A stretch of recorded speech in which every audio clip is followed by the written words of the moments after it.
मेरे पास एक प्रश्न है, वो इस समय के विषय से तो नहीं जुड़ा, लेकिन मैं जोड़ के जरूर उत्तर दे देता हूं।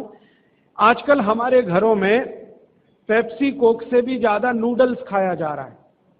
पेप्सी कोक कम हुआ है पिछले 2-3 साल में, अच्छा हुआ, नूडल्स खाया जा रहा है। तो नूडल्स के बारे में आपको एक जानकारी दे दूं कि सबसे खराब वस्तु अगर खाने की कोई हो सकती है, कचरे में कचरा, तो वो यही है नूडल्स। एक तो मैदे की है, ऊपर से सड़ा हुआ है। 6-7 दिन मैदे को सड़ा के रखा जाए तब नूडल्स तैयार होता है। और इस नूडल्स में टेस्ट लाने के लिए सूअर के मांस का रस मिलाया जाता है। बिना उसके नूडल्स बन ही नहीं सकता। जो मैगी है ना, मैगी या कोई भी नूडल्स, सूअर के मांस का रस, सड़ा हुआ मैदा, 6-6 दिन पुराना, उससे तैयार हुआ है। अब आप तय कर लो खाना है या नहीं खाना।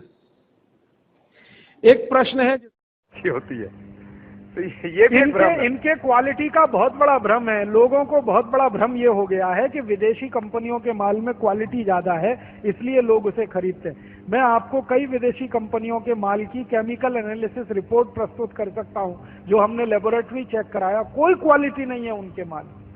घटिया से घटिया क्वालिटी का माल वो बेच रहे हैं। मैं नाम लेके बताऊं, एक अमेरिकन कंपनी है जिसका नाम है कॉलगेट पामोलिव, टूथपेस्ट बेचती है। मैं लोगों से बहुत बार पूछता हूं, आप कॉलगेट का टूथपेस्ट क्यों करते हैं? तो सब एक ही स्वर में कहते हैं इसमें क्वालिटी है। तो फिर मैं पूछता हूं अच्छा क्या क्वालिटी है? तो कहते हैं इसमें झाग बहुत बनता है। तो फिर मैं कहता हूं झाग तो रिन में भी बनता है, एरियल में भी बनता है। झाग तो शेविंग क्रीम में सबसे ज्यादा बनता है, तो शेविंग क्रीम से ही दांत साफ कर लिया करो अगर झाग ही चाहिए तुम्हें। ये पढ़े लिखे मूर्खों के उत्तर हैं। बिना पढ़ा लिखा आदमी ऐसा उत्तर नहीं देगा। जो एजुकेटेड इडियट है वो इस तरह का। और ये उत्तर मुझे पता है कहां मिला? दिल्ली यूनिवर्सिटी में मैं एक लेक्चर कर रहा था डिपार्टमेंट ऑफ मैथमेटिक्स में। वहां के एक प्रोफेसर ने उत्तर दिया कि जी कॉलगेट में बहुत अच्छी क्वालिटी है, झाग बहुत बनता है। तो मैंने कहा प्रोफेसर साहब, आप डेंटल क्रीम से दांत क्यों नहीं साफ कर लेते? शेविंग क्रीम से दांत क्यों नहीं साफ कर लेते?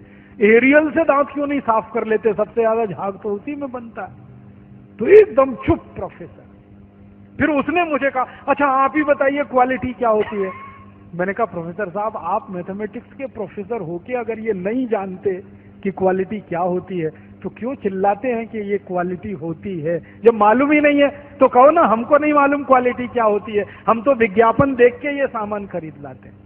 मैंने उनको समझाया कि कॉलगेट टूथपेस्ट बनता किस चीज से है, उसकी क्वालिटी क्या है, ये समझने की बात है। तो उनका हाँ बताइए। तो मैंने उनको बताया, वो मैथमेटिक्स के थे, थोड़ा केमिस्ट्री भी जानते थे। केमिस्ट्री में एक केमिकल होता है, उसका नाम है सोडियम लॉरेल सल्फेट, उससे कॉलगेट बनता है। क्योंकि सोडियम लॉरेल सल्फेट डाले बिना किसी भी टूथपेस्ट में झाग पैदा नहीं हो सकता। और सोडियम लॉरेल सल्फेट का आप देख लीजिए, आप में से थोड़े भी केमिस्ट्री पढ़े हुए लोग हैं तो केमिस्ट्री की डिक्शनरी में सोडियम लॉरेल सल्फेट देखिए, उसके सामने लिखा हुआ है पॉइजन, जहर है। 0.05 मिलीग्राम मात्रा में शरीर में चला जाए तो कैंसर कर देता है। और वो कॉलगेट में भरपूर मात्रा में मिलाया जाता है। और आपको एक जानकारी दूं, अमेरिका और यूरोप के देशों में कॉलगेट जब बेचा जाता है ना, तो उस पर अंग्रेजी भाषा में चेतावनी लिखनी पड़ती है कॉलगेट के पेस्ट पर। जैसे भारत में सिगरेट के पैकेट पर लिखा रहता है ना, सिगरेट पीना स्वास्थ्य के लिए हानिकारक है, वैसे अमेरिका और यूरोप में कॉलगेट के डिब्बे पर लिखा रहता है कॉलगेट करना स्वास्थ्य के लिए हानिकारक है। लिखते अंग्रेजी में है, मैं बताता हूं वो क्या लिखते हैं। वो 3 वाक्य लिखते हैं। पहला लिखते हैं Colgate is injurious to health, स्वास्थ्य के लिए खतरनाक है। दूसरा वाक्य लिखते हैं please keep out this Colgate from the reach of the children below 6 years. माने 6 साल से कम उम्र के बच्चे को ये पेस्ट नहीं देना। क्यों?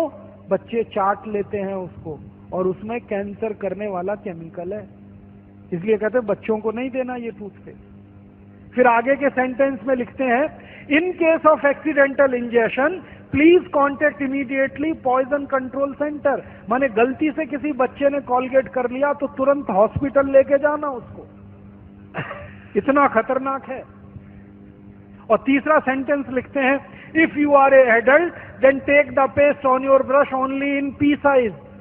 मतलब क्या है, अगर आप बड़े आदमी हैं तो अपने ब्रश पर बिल्कुल थोड़ी मात्रा में, चने या मटर के दाने से आधी मात्रा में ही कॉलगेट लेना, क्योंकि कार्सिनोजेनिक है।